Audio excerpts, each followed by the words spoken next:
여러분, 어느 고등학교에서 교장 선생님이 애들한테, 저한테 누가 카톡을 보내온 내용입니다. 그래서 애들한테 이 사자성어라는 거 있잖아요. 9개의 사자성어를 열거하면서 이것을 한마디 사자성어로 얘기해봐라. 이거 마치면은 중국 가는 티켓을 주겠다. 그래서 저는 여러분들에게 이 책을 선물하겠습니다. 자, 일부하고 못 맞췄어요. 자, 보겠습니다. 마이동풍, 말의 귀에다가 동풍이 부는 거. 무슨 말 했는지 알아듣지도 않는 거예요. 자기 할 짓 하는 거예요. 풍전등화, 우이독경, 소에다가 경을 읽어주는 거예요. 우왕장, 유야무야, 이거 뭐 시작도 아니고 끝도 아니고 아무것도 아니고. 용두사미, 용의 머리인데 꼬리는 뱀이에요. 그 다음 일구이연, 뇌물수수, 안명박대, 아는 얼굴을 푸대접한다는 거예요. 자, 이 9단어를 4자로 줄이면은 무엇일까요? 아시는 분? 네, 손 들어보세요. 양쌤 아세요? 손 아시는 분? 예? 네, 누구세요? 틀렸습니다. 혹시 아시는 분 있으세요? 직업입니다. 직업군이. 예? 아들, 엄마 쪽팔린다. 난 아는 줄 알았어요. 직업군이에요, 직업. 예. 국회의원 맞았으면 나오세요. 이거 참. 이거.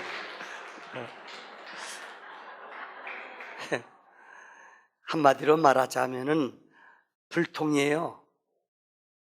몰라요. 어느 글을 봤더니 이렇게 자기 회기 동안에 민생법 같은 거 처리해 줘야 되는데 연말 돼가지고 또 임기 다 끝날 때 해요.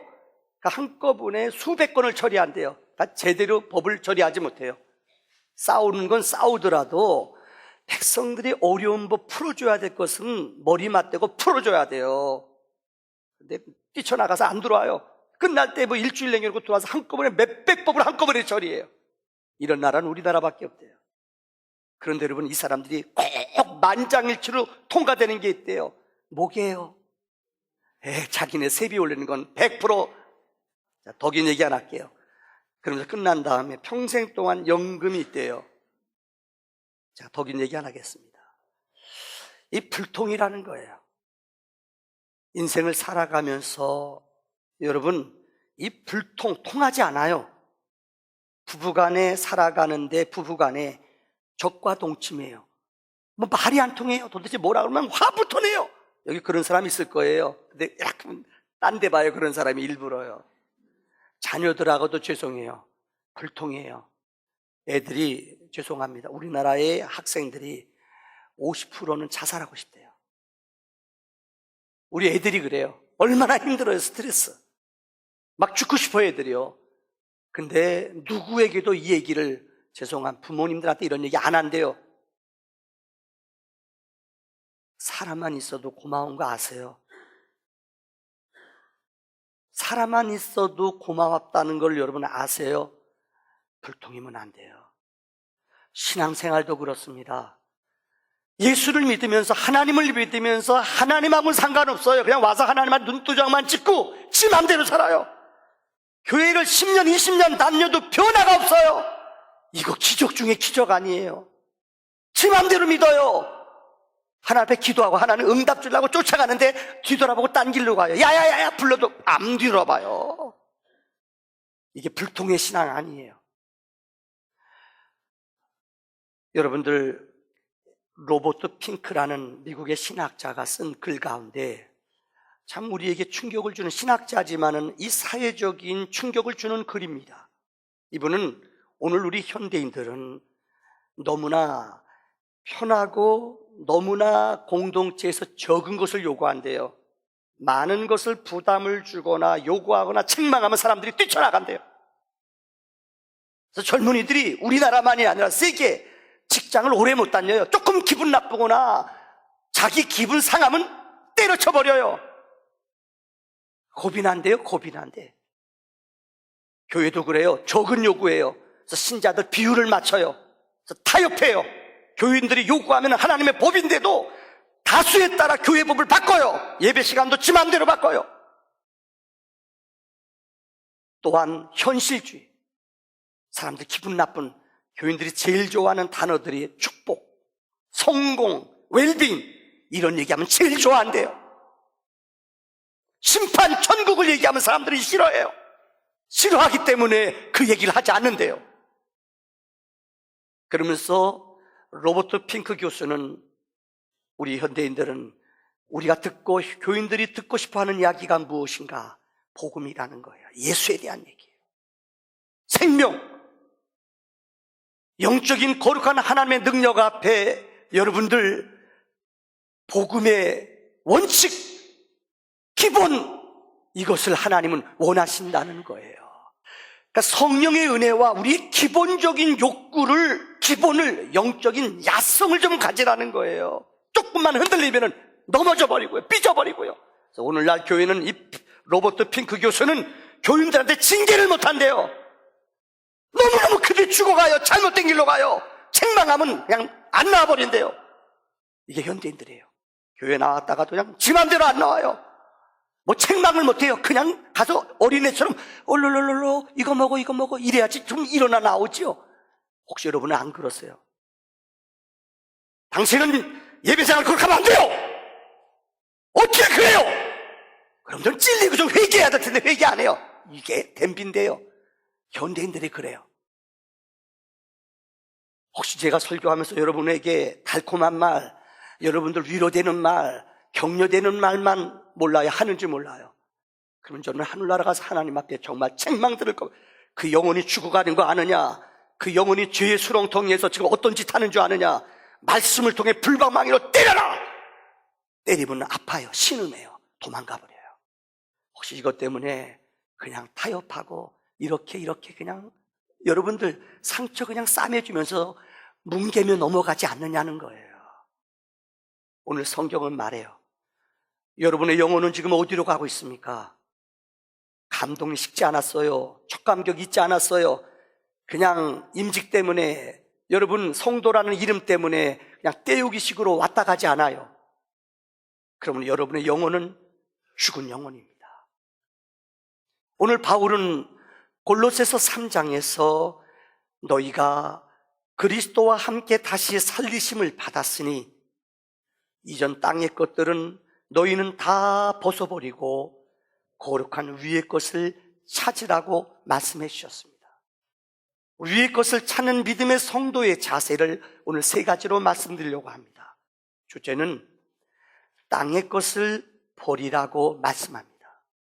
중국의 가장 위대한 석학으로 알려진 이모당이라는 분이 있습니다. 이분은 하버드 대학에서 교수로도 명성을 날렸습니다. 이분이 쓴 책 가운데 생활의 발견이라는 책이 있습니다. 이 책에 보면 이런 재미있는 내용이 있어요. 한 번은 이 노자라는 사람이, 우리가 아는 노자, 장자 이런 이름이 노자라는 사람이 한 번은 어느 집에 마을에 시골길을 지나가는데 거기에 엄청나게 큰 새가요, 웅장한 새가 그 위를 싹 날아가더래요. 근데 자기 머리 위에 딱 머무르더래요. 너무 신이 나서 그 새를 잡으려고요 화살을 탁 당겼는데 이 새가 움직이질 않더래요. 그래서 왜 그런가 가만히 지켜봤더니 이 새가 어느 먹이를 향해서 쫙 째려보고 있는데 움직이질 않아요. 그래서 뭔가 봤더니 그 앞에 바로 버마제비, 우리말로 말하자면 사마귀 같은 종류예요. 사마귀 같은 종류, 이 사마귀를 먹으려고 다 눈독을 들이고 있어요. 그런데 이 버마제비도 움직이지 않아요. 그래서 어디를 보나 봤더니 그가 주목하는 것을 봤더니 매미를 먹으려고 그래요. 눈앞에 보이는 매미, 버마제비를 먹으려고 이 새들이 전부 다 집중하고 있어요. 자기 생명이 바로 이 화살 하나에 쉬된 이 손을 떠나면 죽는데도 이 먹이 하나 때문에 눈이 뻘개져서 다른 것을 보지 못해요. 이모당 교수는 이렇게 말합니다. 이게 우리 현대인들이다. 일순간의 쾌락 때문에 내 명예가, 내 일생 동안 살아온 귀한 것들을 잃어버림에도 이것을 잃어버리는 걸 몰라요. 그냥 내 판단, 내 생각대로 살아요. 땅의 것에 코를 박고 살아가는 어리석은 인간들. 창세기 12장에 보면 하나님이 아브라함에게 명령했어요. 아브라함아, 너 여기 떠나지 말아라. 하나님이 아브라함을 불러내시면 첫 번째 어느 곳도 떠나지 말아라. 근데 그 지역에 12장에 하나님의 부름을 받은 아브라함이 얼마 가지 않아서 그 지역에 흉년이 들었어요. 근데 아브라함은 흉년을 이겨내기 위해서 하나님 떠나지 말라고 그랬어요. 임의대로 자기가 애굽으로 내려갔어요. 그래서 일시적으로 식량은 구하고 살아나는지 몰라요. 그러나 그에게 너무나 큰 위기가 왔어요. 애굽의 왕이 그 여인을 너무 아름다웠대요. 살아가요. 그래서 여인이 누구냐? 근데 거짓말해요. 예, 내 누이입니다. 그래? 그럼 내가 이 여인 취하겠다. 가져가세요. 이 여인을 취하려고 그랬어요.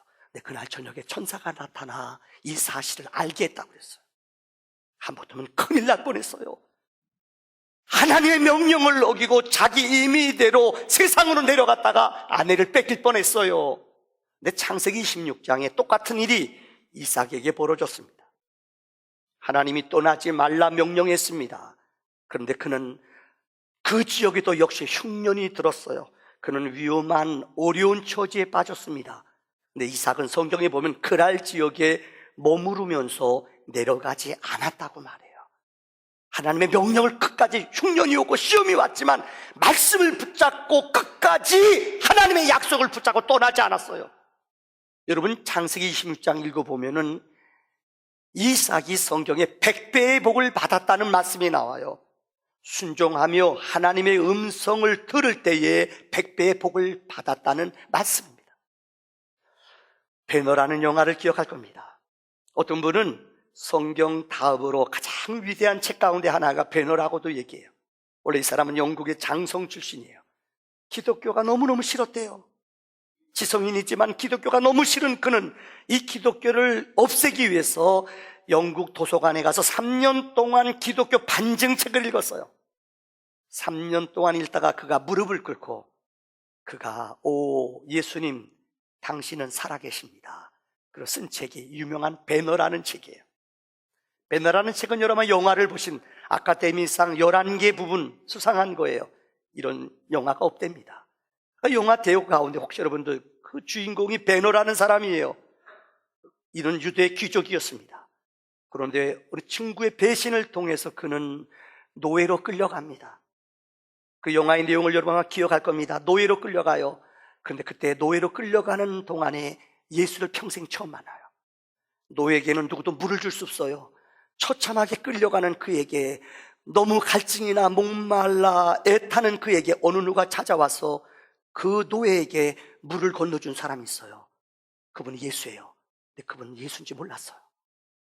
그 영화의 내용이 그렇지 않습니까? 그래서 그가 로마에 끌려가서 배를 타요. 전쟁의 그 지하에 밑에 내려가서 노를 젓는 그 쇠 창고에 쇠사슬에 묶여서 그 안에서 명령하는 대로 노만져야 돼요. 근데 전쟁이 벌어집니다.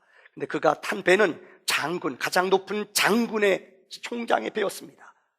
그런데 총장이 그 얼굴을 많은 노예들을 지켜보는 가운데 내려와서 마지막 점검하는데 그 배너의 얼굴을 보니까 눈에서 불이 나요. 왜요? 원망, 미움, 저주, 분노의 마음이 가득 차 있어요. 그에게 찾아가요. 그래서 말도 없이 그의 발을 풀어줘요. 전쟁이 벌어졌습니다. 근데 전쟁에서 이 대장이 타고 있는 배가 여러분 폐예요. 배가 불이 나요. 죽임을 당해요.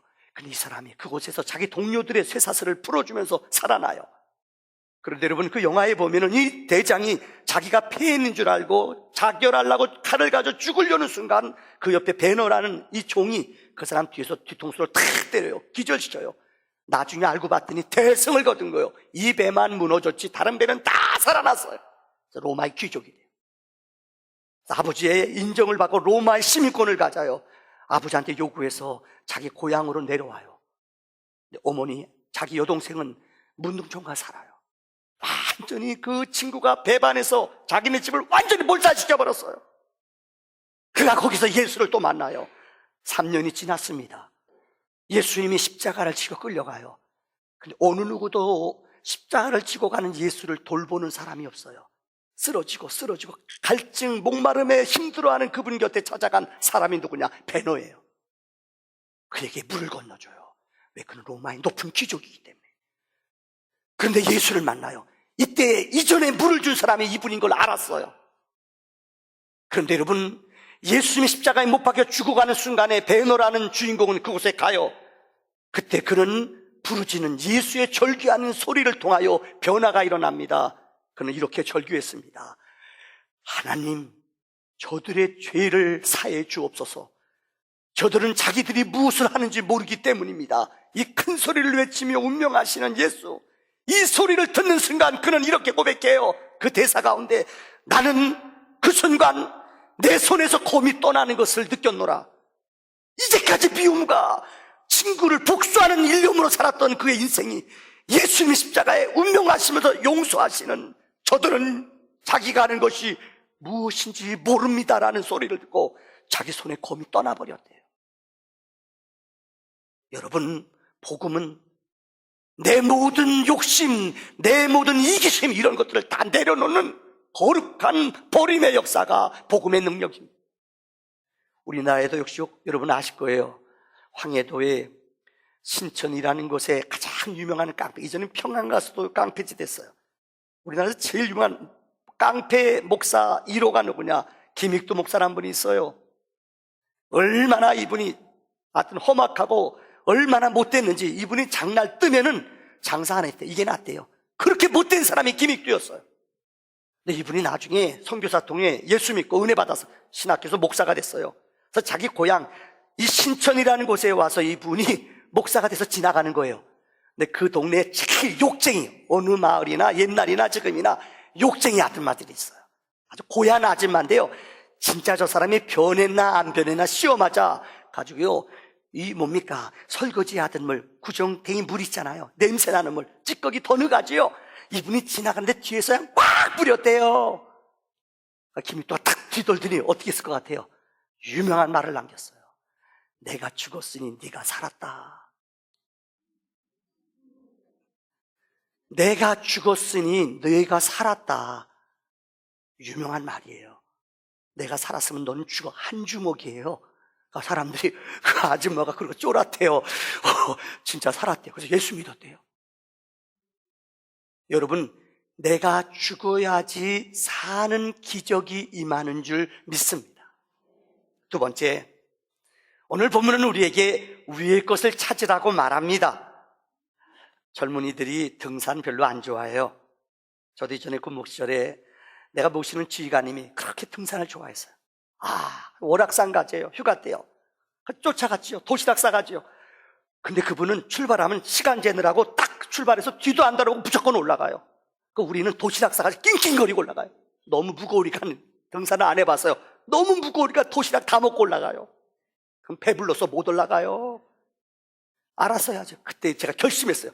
내가 죽으면 죽었지 다음에 등산 안 하겠다. 근데요, 포천 육군단의 그 지휘관님이 산을 좋아해도 해도 너무 좋아하는 분이에요. 왕방산 747m 고지예요. 올라가는데 1시간 40분 걸렸어요. 근데요, 이분 따라 등산하다 보니 제가 66번 올라갔어요. 놀라지도 않네요. 죽음이었어요. 근데 여러분 아세요? 산을 한 5번 정도 가니까 이 길이 저 길 같고 저 길이 이 길 같아요. 몰라. 여름 같은 데는 길을 잊어버려요. 근데 5번 정도 가니까는 길이 보여요. 이 길, 저리 가는 5번 정도 길이 보여요. 7번 정도 가니까는 나무가 보여요. 사람이 보여요. 사람하고 얘기하는, 이제는 올라가느라고 정신을 묻는데 한 8번 정도 올라가니까 사람이 보여요. 얘기가 돼요. 10번 정도 올라가니까 하늘이 보여요. 이 깊은 뜻을 아시겠어요? 여러분, 제가 얘기 왜 드리는 줄 알아요? 하늘을 보니까는요, 아세요? 등산이 재미가 있어요. 정말 올라가면서 여유 있게 생각하며 올라가고, 어느 때는 토요일 날도 설교 준비하고 산에 올라가면서 설교를 머릿속에 정리하면서 올라가요. 이게 하늘을 보는 거예요. 등산을 못하는 사람은 가다가 산길을 잃어버리면 내려간대요. 내려가면 큰일 나요. 길을 잃어버려요. 등산하다 길 잃어버리면 어떻게 하는 줄 알아요? 올라가야 돼요. 올라가면 잃어버린 길, 온 길을 알 수가 있대요. 이건 잘 이해가 안 될 거예요. 성경도 그래요. 하나님의 믿음의 영적인 사람들은 어려운 일 당하고 환난 당하면 믿음에 없는 사람은 내려가요. 그냥 인간끼리 싸우고 치고받고 사람끼리 육적으로 싸워요. 근데 영적인 사람은 어려운 일 당하면 아세요? 눈을 뜨고 하늘로 올라가요. 하나님을 봐요. 음성을 들어요. 영적인 지혜가 있어요. 이건 내 안에 내가 싸우는 게 아니라 내 안에 다른 내가 있구나. 이걸 느껴요. 이걸 절제하든 내가 그러는 게 아니구나. 내 안에 다른 내가 있구나. 이게 육체의 법이에요. 마귀가 내 안에 역사하는 걸 느껴요.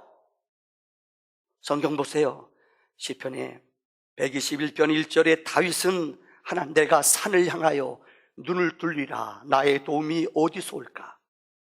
천지를 지으신 여호와께로서로다. 성경의 가장 위대한 시편을 썼던 다윗은 시편 25편 1절에 여호와여, 나의 영혼이 주를 우러러 보나이다. 시편 86편 4절에 주여, 내 영혼이 주를 우러러 보오니 주여, 내 영혼을 기쁘게 하소서. 여기 우러러라는 말의 원어의 히브리 뜻은 눈을 들어 하늘을 본다는 거예요. 어려움 당할 때 땅에 코를 박으면 안 돼요. 방백을, 사람을 세속 따라다니며 그분한테 도움 구하면 안 돼요. 그는 나를 못 도와줘요. 어려움 당할 때 눈을 들어 하늘을 보세요. 눈을 들어 주님을 보세요. 그분이 도우시는 줄 믿습니다.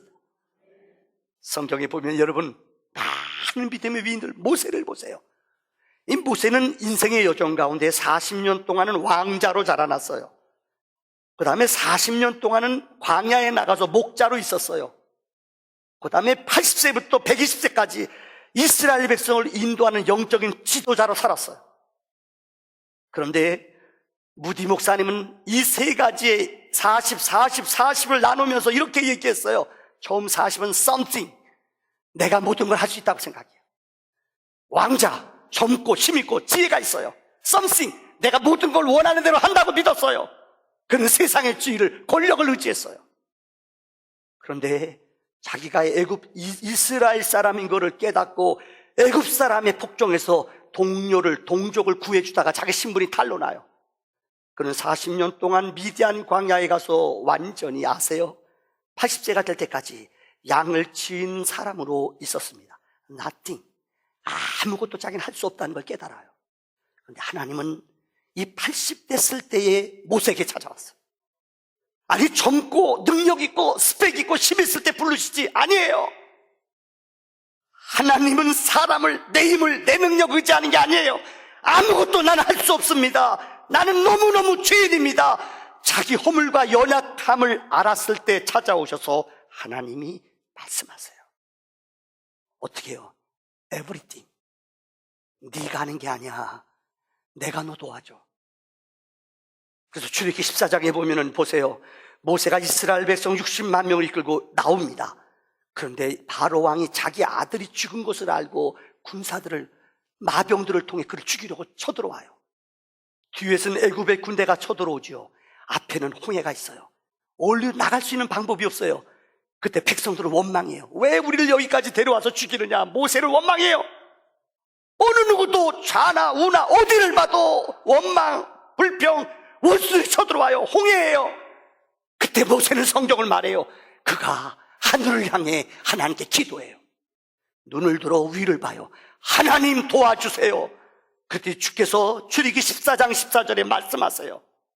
여호와께서 너희를 위하여 싸우시리니 너희는 가만히 있을지니라. 모세가 자기 능력으로 싸운 게 아니에요. 내 재산, 내 건강, 내 능력, 내 힘으로 아무것도 못해요. 하나님, 나는 못해요. 이렇게 nothing, 하나님한테 두 손 들 때에 능력자 하나님이 everything, 모든 것을 할 수 있다라고 위에 계신 하나님이 우리를 도우시는 줄 믿습니다. 사도행전 7장 55절에 최초의 기독교의 순교자인 스데반 집사님이 예수를 전하다가 이스라엘 백성들이 돌을 쳐서 그를 맞아 죽어요. 돌무더기 속에 죽어가요. 그러면서 7장 55절에 성경은 말합니다. 스데반이 성령이 충만하여 하늘을 우러러 하늘을 봤어요. 그러니 하나님의 영광 및 예수님께서 하나님 우편에 계신 것을 보았어요. 여러분, 예수님은 지금 하늘나라에 올라가셔서 하나님 우편에 앉아 계셔서 우리를 위해 기도하시고 우리를 불꽃 같은 눈으로 보세요. 그분이 우리 편이 되어주세요. 우리를 위해 기도하고 우리를 도와주세요. 이분을 의지할 때 우리는 두려워하거나 염려하지 않는 줄 믿습니다. 마지막 결론입니다. 하늘로 영적으로 살아가는 믿음의 성도의 자세는 두 가지입니다. 첫째는 하나님의 영광과 그 보좌만을 바라보며 살아갑니다. 여러분, 인생은 그렇습니다. 일순간에 우리 인생이 어떤 큰일을 이루는 게 아니에요. 평소 때 그렇게 말하고 그렇게 기도하고 그렇게 삶의 습관을 가져야지만이 결정적인 순간에 내 삶이 그대로 따라지는 것입니다. 1956년에 우리 기독교 역사 가운데 아주 아픈 이야기가 있어요. 여러분 많이 들으셨을 거예요. 휘튼 대학을 수석으로 졸업한 짐 엘리엇이라는 청년이 결혼한 지 1년 만에 임신한 아내를 그곳에 놔두고 동료들 5과 함께 기도하는 가운데 남미의 가장 험악한 복음이 한 번도 전도되지 않은 아우카족, 그들에게 복음을 전하기로 결심했습니다. 1년 동안 준비하고 신학교를 졸업하자마자 짐 엘리엇과 5명의 친구는 그 에콰도르에 도착했어요. 경비행기를 타고 도착했어요. 근데 이게 웬일이에요? 도착해서 얼마 되지 않아 그 지역 식인종들이 무리를 지어와 그들을 공격한 거예요.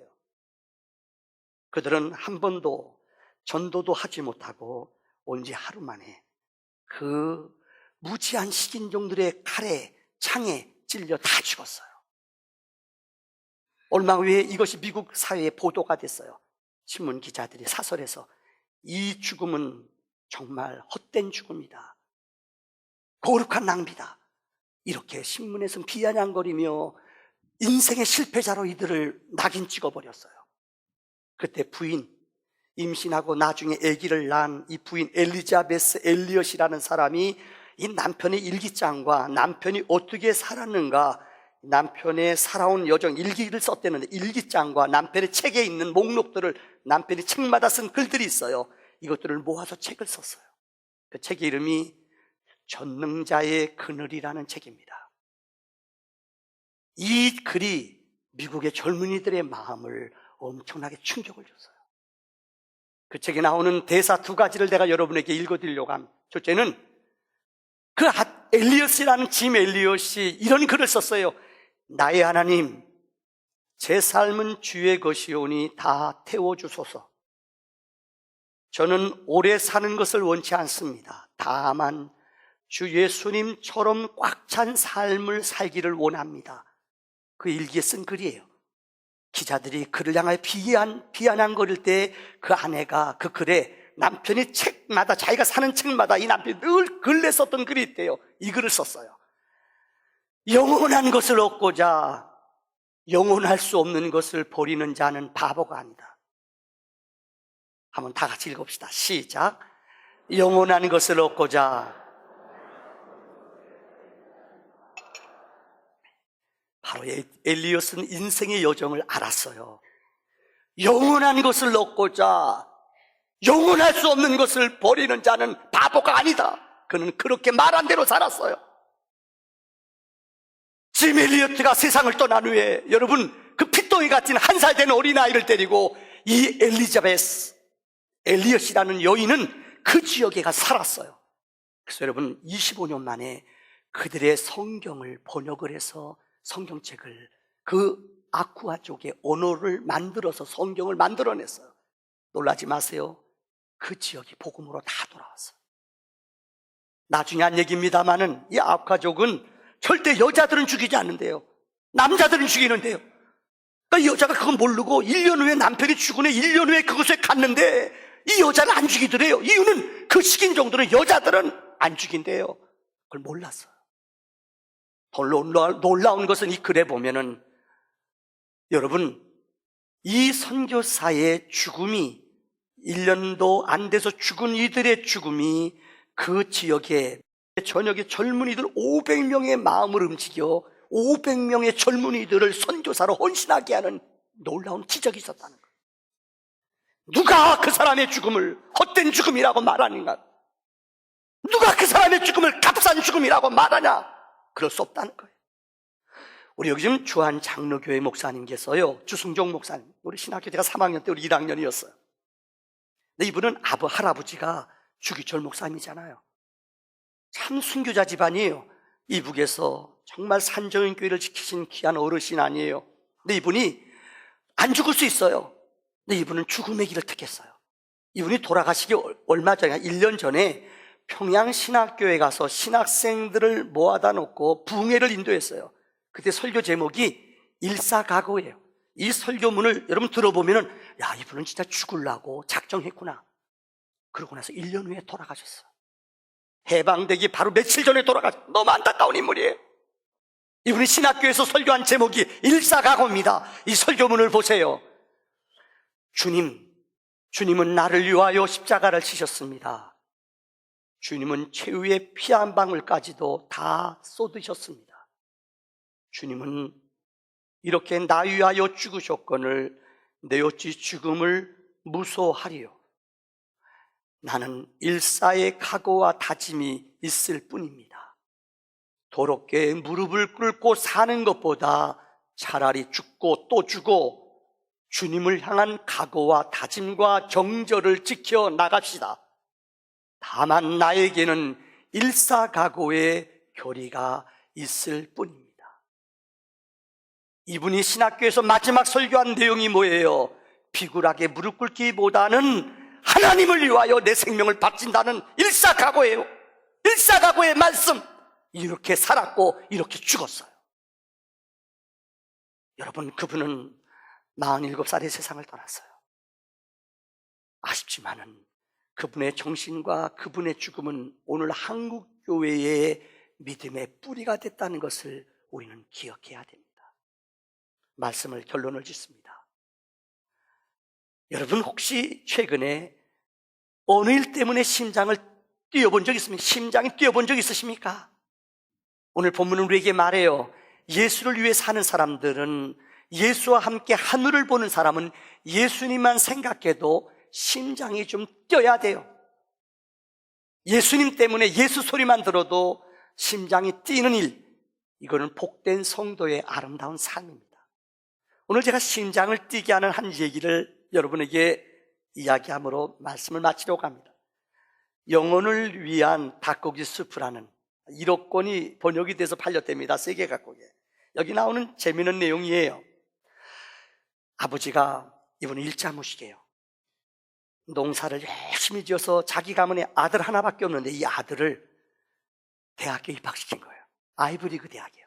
아버지가 농사지어서 평생 이 아들을 위해서 살았는데 이 아들이 똑똑해요. 그래서 아이브리그 대학을 붙었어요. 얼마나 자랑스러워요. 아버지가 이 아들을 데리고요, 미국은 대학생활 하면은 뭐 몇 개 줄을 넘어서 그 대학교 보내려면요, 아버지가 픽업차, 농사짓는 농사꾼 차에다 아들을 실었어요. 짐을 그것에 싣고 아들을 아이브리그 대학에 탁 운전해서 데려다줘요.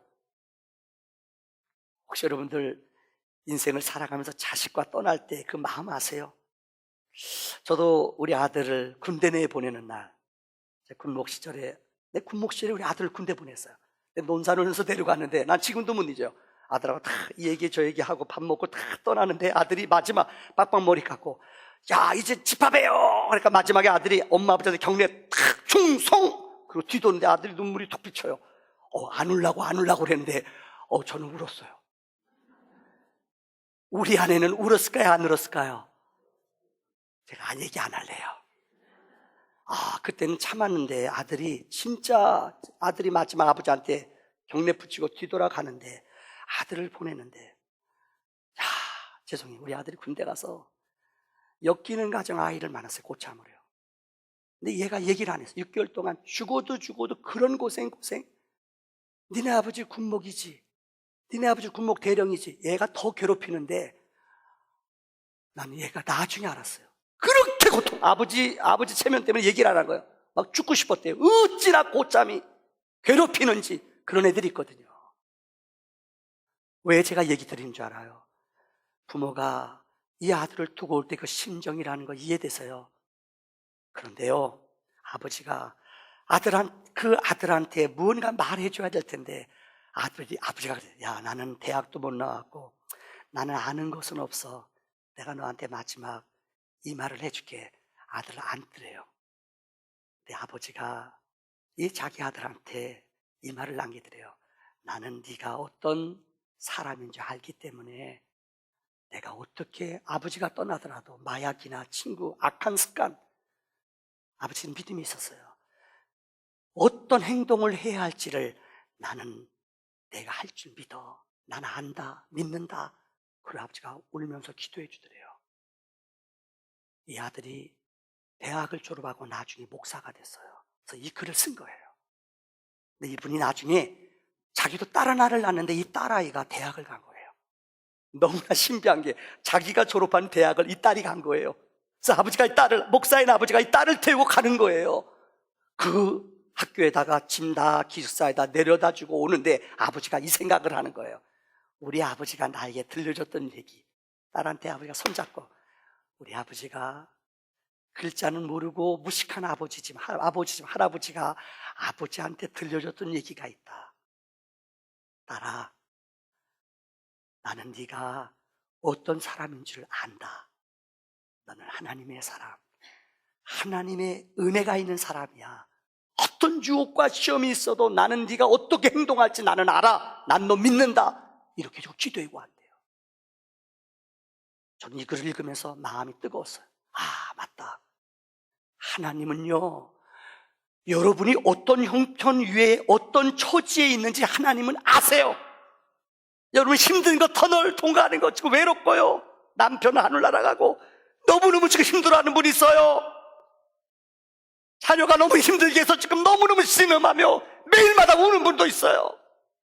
근데 하나님은 여러분 아세요. 그리고 우리 곁에 계세요. 성경을 말해요. 하나님 우편에서 여러분을 보고 계세요. 그분이 지켜주세요. 그분이 응답해 주세요. 그분이 역사하세요. 내 힘으로 안 돼요. 전능자 하나님 앞에 우리의 소원을 아뢰며 기도할 때에 그분이 일하시는 줄을 믿습니다. 기도합시다.